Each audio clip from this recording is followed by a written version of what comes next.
Okay, on to York City manager. After a rare weekend off at this stage of the season, is it good to have that little break? Think have a fortnight now to prepare for this next game this weekend? I think it has been good. I think it's given players no excuse. I think everyone's in the same position. We have 10 games to go, and I think your minds are recharged. I think mentally at this stage of the season it's important that you're right as well as physically. So I feel it's come at the right time if there was ever going to be a weekend break. And I think, hopefully we'll see the great result in the back of that this weekend. Yeah, because you had the great win over Salford, but if you look at the last 6 games in the form guide, it's actually York's worst form of the season, just 1 win in those 6 games. So maybe it has come at the right time for you too.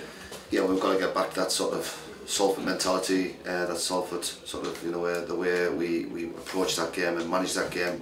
And I think, what's disappointing one thing is that you set your standards within that, and sort of we've failed to deliver since then. So that's down to mentality, no more than that. And we've had many chances to speak as groups and work on stuff. They back out again this afternoon, a double session again, just trying to sort of iron out and just keep improving on the small detail, which hopefully we'll see the benefit from now at the end of the season. I'm sure you're still trying to work out why that has been the case. Is it just down to mentality, or have you managed to see anything else in these last couple of weeks? Yeah, we've watched lots of footage regarding sort of players' errors and sort of the shape and the indiscipline. But I think it's down to you as a person, as your mentality of how you approach something. I keep saying you prepare your players as good as you can on the training ground, and we've got to make sure now that we get some sort of consistency, because to get where we need to get to, we have to have that. And the results throughout the whole of this season sort of back that up. The results against the teams at the top have been so much better than the ones against some of the lesser lights, should we say, in the division. And I think everyone else had the same problem. I think it's probably only Harrogate sort of been very consistent, but I think everybody else has got some crazy results that's coming Saturday quarter-to-5, and you don't want to be involved in that anymore going forward. If you want to get where you need to get to, you have to have consistency, and I think this is now the time where it's got to come. We can do as much talking as we want here, but the players are going to start delivering. Is there now a chance as well for the players that haven't been playing to really press their claims to get in that first 11? Yeah, every week. I think there's not enough players to give you enough problems. The door doesn't come in enough, and people come in twist. I don't know. It's just a Monday person to stay on edge. But for me, when I play, or when players have been there forever, on a Friday, bring the manager's door down. Why am I not on the bench? Why am I not travelling? And I think it's changed, and you've got to manage that. But equally, you want the same problem. You want the problems of players being disappointed not to be in the squad. So I think you've got to adapt to the way the football world is now. It's very different to what it has, but you've still got to have the same philosophies of what it's all about. There was the North Reading Senior Cup game on Tuesday night. I wasn't there, but by all accounts, the side played particularly well that night and probably should have won. Yeah, it was a real good performance. It was probably played against quite a youthful Middlesbrough team, but it was great to see our kids, who we have to make decisions on in the next 2 months, and they all gave a great account of themselves. I was very, very pleased. Disappointed that they didn't win it. I think they did more than enough to win the game comfortable.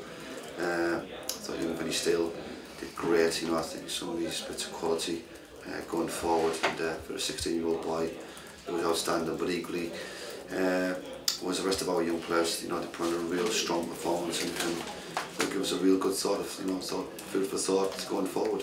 Some good players coming through. One of those players is Theo Wharton as well, in the centre of the midfield. Not really been part of your plan since you came to the club. Is he now working his way back into them? All of a sudden he's given himself a chance. I think hopefully the penny's dropped, and he's got to give himself a chance for his future, not just at York, but his future in football. And that was his best performance, and he's got to back that up now. And I've seen the difference in the last 2 weeks on the training ground. He seemed like he's got a bigger desire. But that's got to come all the time. You can't just do it because we've got 10 games to go. I want to see that from him and every player as well. The negative, I suppose, was the penalty shootout. You didn't score any of the 3 penalties off the back of the penalty that Louis Armand missed in the reserve game and John missed in the league game. So you've had the last 5 penalties have all been missed, different penalty takers. Is that again down to mentality, or is that just one of those things that you just write off? We have all this afternoon practicing penalties. Well, it could come down to it in the playoffs. Yeah, of course it could. Yeah, and I think you're right. You've got to be conscious. I think the players at the end knocked in the end of the game.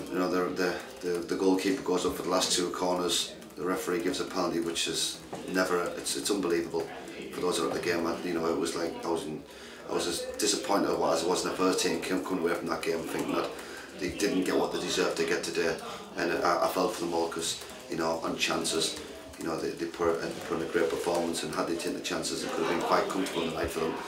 So to go out on penalties when they shouldn't have had to get to penalties, I think, you know, I think they were deflated. But that was mentality again. You know, you've got one chance to score, and you've got to go have the same mentality as you do for 90 minutes. So we keep going back to the same mentality as being the word really going forward. I don't know how they took the penalties, if they're trying to put them in corners or what. Do you have a particular penalty you'd like to see your players doing? We've seen this last couple of weeks a couple of dinks, one where a free kick was given to the opposition in a high profile FA Cup game, where you never really think as a supporter when you're sitting watching it that the player looks that confident when they're doing things like that. Listen, you can go back over history, can't you? You know, you go back to our best England players at the time, and you go back to the last penalty on Tuesday night. I think it's about the person getting up there, and I think John Parton's a great example of how the penalty is taken. He hits it, and 99% of the time it hits the back of the net because there's so much power in it. But everyone has a style, and everyone has a way. You know, and most of the modern day players. So do you need kids? Yeah. You need all the kids? Yeah. Most of the modern day players look to hit the corners, but John's typical for old-fashioned, and he looks at the back of the net. Whatever works for yourself is the key. Boston then this weekend, a team that maybe you feel as though you have a point to prove against after what happened at their place early in the season? Yeah, we've definitely got a point to prove here. You know, there's no question about it. We didn't perform to our standards.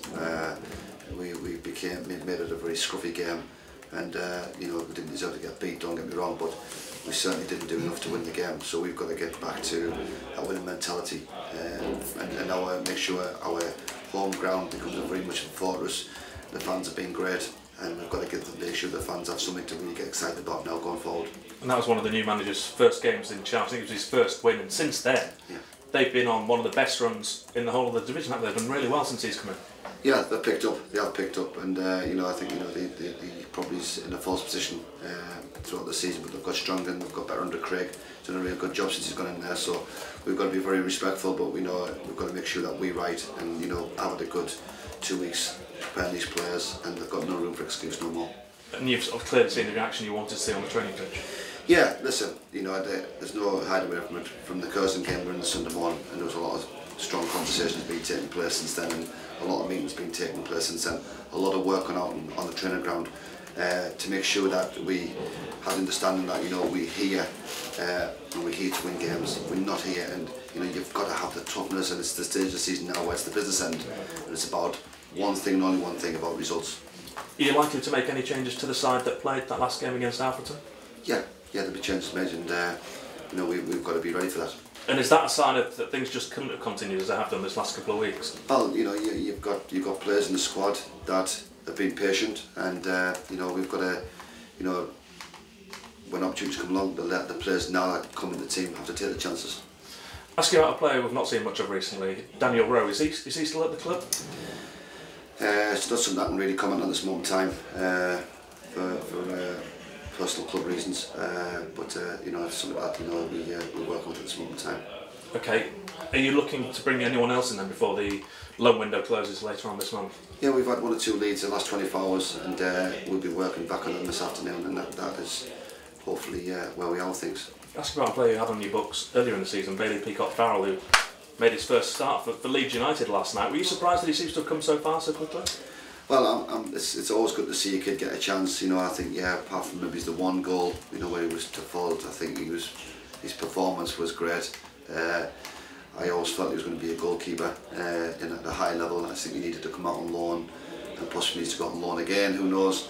But I think coming here, learning to become what men's football is about, and, you know, playing across at Leeds and the pressure and the environment there, you know, and certainly at this moment in time, you know, to go into a team as a young lad like that with the pressure, and I thought, you know, it was great to see him out there, and hopefully we've held him on his way.